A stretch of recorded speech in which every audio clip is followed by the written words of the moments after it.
রাষ্ট্রপতির বাণী নিয়ে তোলপাড়, আসলে ঘটনা কি, এই প্রসঙ্গটি নিয়ে আপনাদের সামনে কথা বলবো।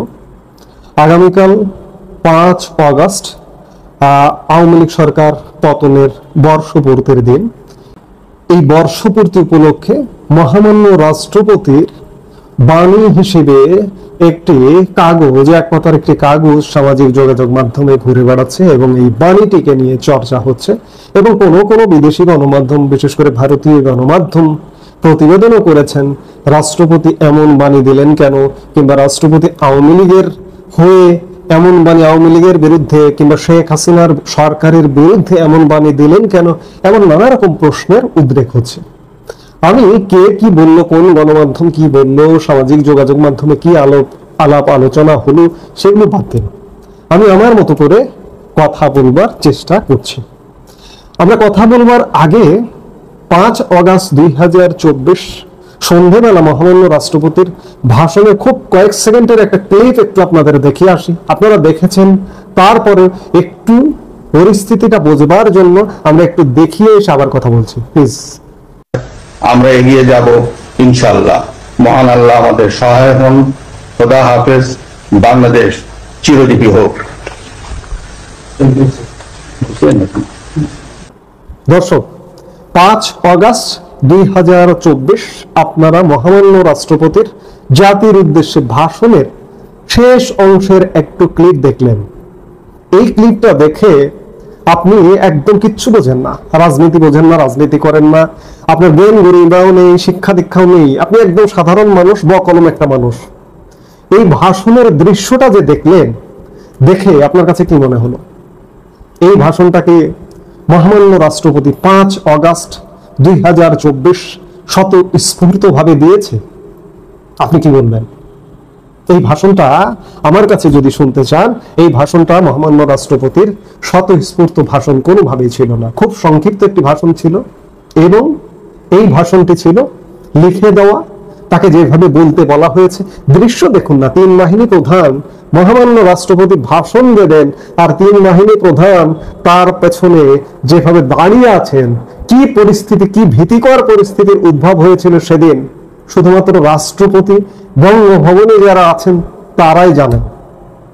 বাহির থেকে এটি অনুমান করাও কঠিন। এই ভাষণটা যদি রাষ্ট্রপতির ভাষণ না হয়ে থাকে, গত 1 বছরে মহামান্য রাষ্ট্রপতির সাথে কি হচ্ছে আপনারা নিশ্চয়ই জানেন।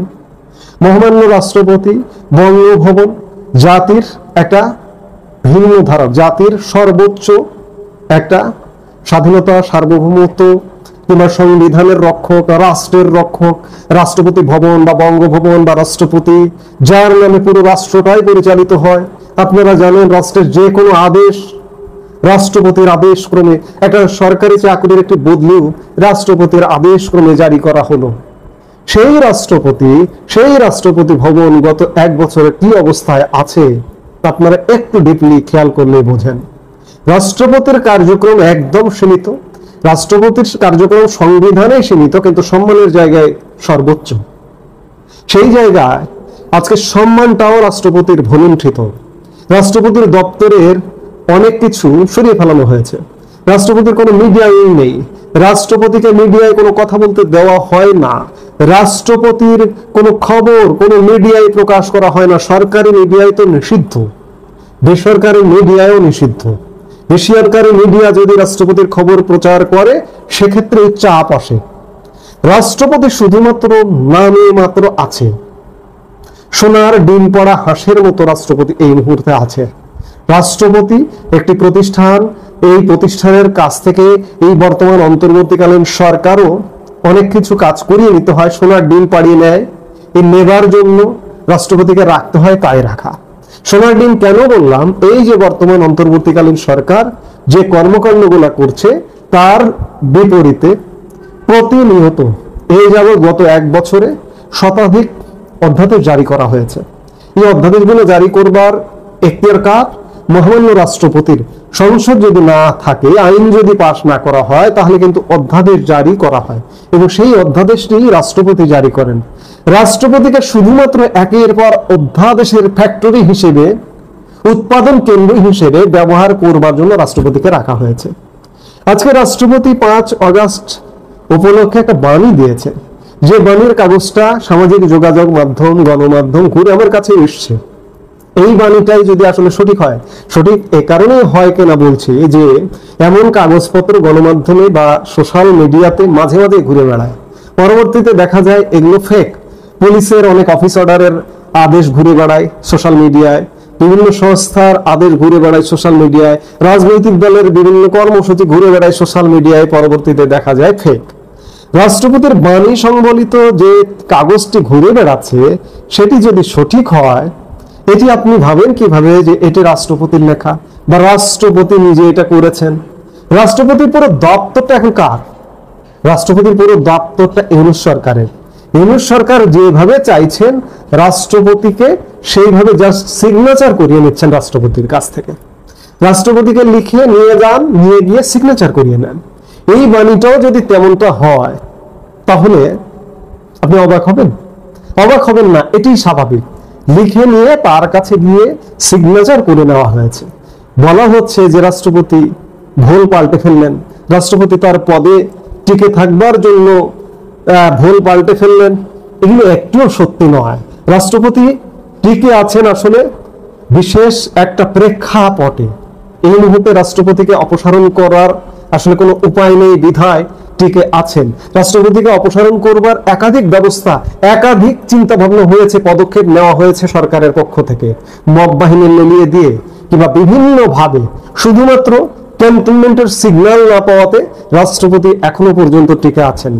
আরেকটা কথা বলে রাখি যে রাষ্ট্রপতিকে যদি এরা অপসারণ করতে পারে, এখন পর্যন্ত রাষ্ট্রপতিকে অপসারণ করতে পারবার কোনো খবর নেই। এখন পর্যন্ত মনে হয় যে পারবে না। যদি পারে, রাষ্ট্রপতি তো আসলে চরম সংকটের মধ্যে আছেন। রাষ্ট্রপতিকে অপসারণ করলো, ধরুন যে কোনো একটা সিচুয়েশন ঘটিয়ে অপসারণ করলো, রাষ্ট্রপতিকে কি তারা ছেড়ে দেবে? রাষ্ট্রপতিকে সাথে সাথে অ্যারেস্ট করবে। প্রধান বিচারপতি, রাষ্ট্রের 3 নম্বর গুরুত্বপূর্ণ ব্যক্তির প্রধান বিচারপতি, একজন সাবেক প্রধান বিচারপতিকে গত কয়েকদিন আগে আপনারা দেখলেন এবিএম খায়রুল হককে কিভাবে অ্যারেস্ট করা হলো। সেক্ষেত্রে রাষ্ট্রপতিকে যদি অপসারণ করতে পারে, আপনারা মনে করেন যে রাষ্ট্রপতিকে ছেড়ে দেবে? রাষ্ট্রপতিকে সাথে সাথে অ্যারেস্ট করবে। আমি রাষ্ট্রপতির যে বাণীটা ছড়িয়েছে তার একটু খানিকটা আপনাদের পড়ে শোনায়। আপনারা ইতিমধ্যে দেখেছেন, তারপরে নিজেদের মধ্যে এই আমার কথা যখন শুনছেন তখন একটু অনুভূতি জাগবার জন্য একটু পড়ি। একটা জায়গায় লিখেছেন, 3য় প্যারায় এই বাণীর লেখা আছে যে জুলাই গণ অভ্যুত্থান ছিল দীর্ঘদিনের বঞ্চনা, দুঃশাসন, দুর্নীতি, লুটপাট, গুম, খুন, অপহরণ, ভোটাধিকার হরণ সহ সব ধরনের অত্যাচার, নিপীড়নের বিরুদ্ধে তরুণ প্রজন্ম ও আপামর জনতার ক্ষোভের বিস্ফোরণ। এই বৈষম্যমূলক ফ্যাসিবাদী ব্যবস্থা বিলোপ করে গণতন্ত্র প্রতিষ্ঠা, জনগণের ক্ষমতায়ন এবং মত প্রকাশের স্বাধীনতাকে সুনিশ্চিত করাই ছিল জুলাই অভ্যুত্থানের মূল লক্ষ্য। একটি সুখী সমৃদ্ধ বাংলাদেশ গড়ে তুলতে ফ্যাসিবাদের মূলোৎপাটন করে জুলাইয়ের চেতনা পরিপূর্ণ বাস্তবায়ন করতে হবে। জুলাই গণ অভ্যুত্থান পরবর্তী সময়ে রাষ্ট্র একটি ব্যাপক ভিত্তিক সংস্কার প্রক্রিয়ার মধ্য দিয়ে অগ্রসর হচ্ছে। এই সংস্কারের মধ্যে দিয়ে গণ অভ্যুত্থানের আশা আকাঙ্ক্ষা প্রতিফলিত হবে, ইত্যাদি অনেক কিছু। অর্থাৎ রাষ্ট্রপতি বিগত আওয়ামী লীগ সরকারকে ফ্যাসিস্ট বলেছেন, ফাঁসিবাদী বলেছেন, গুম, খুন, দুঃশাসন, দুর্নীতি, লুটপাট। এখানে কয়েকটা শব্দের সাথে আমি একমত। মহামান্য রাষ্ট্রপতি এটি বলুন না বলুন একমত। দুঃশাসন, দুর্নীতি, লুটপাট এগুলো ছিল গত 16 বছর। এই শব্দ কয়েকটা সঠিক, কিন্তু আসলে ভাই এই বাণীটা তো রাষ্ট্রপতি লেখেননি। রাষ্ট্রপতির কাছে জাস্ট সিগনেচার নিয়েছে। সিগনেচার নিয়ে এটি রাষ্ট্রপতির কথা নয়। রাষ্ট্রপতি যেহেতু দলীয় একটা দলের রাষ্ট্রপতি, সেই হেতু সেই দলের সমালোচনা করবারও কথা নয়। তাকে যারা চেনেন, তাকে যারা জানেন, তিনি করবেন না। তবে তিনি করবেন না এটাও বলা ভুল। তিনি বিগত আওয়ামী লীগ সরকারের সময়েও নিজেদের মধ্যে আলাপ আলোচনায় অনেক অনিয়ম নিয়ে কথা বলতেন। আমি জানি সেটা, যে এই কাজগুলো কেন হচ্ছে। যখন তিনি রাষ্ট্রপতি হননি তখনও কথা বলতেন, নিজেরা আলাপ করতেন যে এগুলো কেন হচ্ছে। তিনি একজন বীর মুক্তিযোদ্ধা, তিনি অন্যায়কে মাথা পেতে নেবার মতো মানুষ না। অন্যায়গুলো কেন হচ্ছে এই জিজ্ঞাসা তার ছিল, কিন্তু তার তখন কিছু করার ছিল না। আজকেও তার করার কিছু নেই। আবার অনেকে কখনো কখনো বলে থাকেন যে আজকে দেশের এই ক্রান্তিকালে রাষ্ট্রপতি কোনো ভূমিকা নিচ্ছে না, দেশে জরুরি অবস্থা জারি করছে না। ভাই, আপনারা শুরুতেই যে দেখলেন না, 3 বাহিনী প্রধান তার পেছনে দাঁড়িয়ে আছে, দাঁড়িয়ে তিনি বক্তব্য দিচ্ছেন। রাষ্ট্রপতির সাথে 3 বাহিনী প্রধান এভাবে ঘিরে আছেন। 3 বাহিনী প্রধান যদি কোনো সিদ্ধান্তে না আসেন, যদি কোনো উদ্যোগ না নেন, না নেওয়া পর্যন্ত রাষ্ট্রপতির আসলে জরুরি অবস্থা জারিরও কোনো, তিনি সিগনেটরি, কিন্তু জরুরি অবস্থাটাকে বাস্তবায়ন করবার কিন্তু ক্ষমতা নেই। কাজেই জরুরি অবস্থার সিদ্ধান্তটাও ওই যে 3 বাহিনী প্রধান যে দাঁড়িয়ে আছে সেখান থেকে আসতে হবে, ক্যান্টনমেন্টে চেঞ্জ আসতে হবে। এছাড়া রাষ্ট্রপতির আসলে করণীয় কিছু নেই।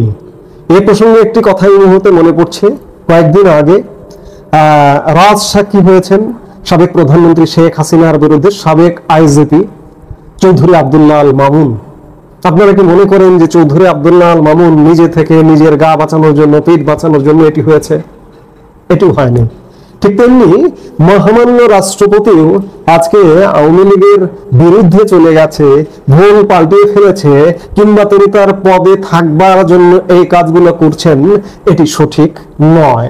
আসলে রাষ্ট্রপতির হাত পা বাঁধা, যার দরুন আজকে এমন একটি বাণী যদি আগামীকালকে যায়ও, সেই বাণী গেলে অবাক হবার কিছু থাকবে না।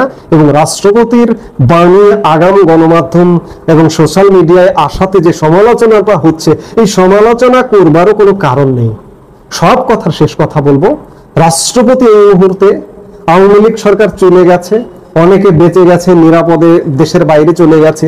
এই মুহূর্তে সবচেয়ে সংকটাপন্ন অবস্থায় আছে রাষ্ট্রপতি। যদি এরা রাষ্ট্রপতিকে অপসারণ করতে পারে, মহামান্য রাষ্ট্রপতির ভয়ঙ্কর পরিণতি অপেক্ষা করছে। কাজেই রাষ্ট্রপতির আসলে হাত পা বাঁধা। রাষ্ট্রপতি, আমরা আশা করি বা প্রত্যাশা করি, শেষ পর্যন্ত রাষ্ট্রপতিকে এরা অপসারণ করতে পারবে না। রাষ্ট্রপতি থাকবেন এবং একটা পরিস্থিতি পরিবর্তন হবে। একটি জায়গায় ক্যান্টনমেন্টে যদি কোনো চেঞ্জ আসে, তাহলে অনেক কিছুর পরিবর্তন হবে। ক্যান্টনমেন্টে কি চেঞ্জ আসবে না আসবে সেটি আসলে এই মুহূর্তে বলা কঠিন। পর্যবেক্ষক হিসেবে শুধুমাত্র দেখেই যেতে হবে। এই দেখে যায় এবং দেখে কি ঘটছে শেষ পর্যন্ত। এই মুহূর্তে এ পর্যন্ত। সবাই ভালো থাকুন, সুস্থ থাকুন।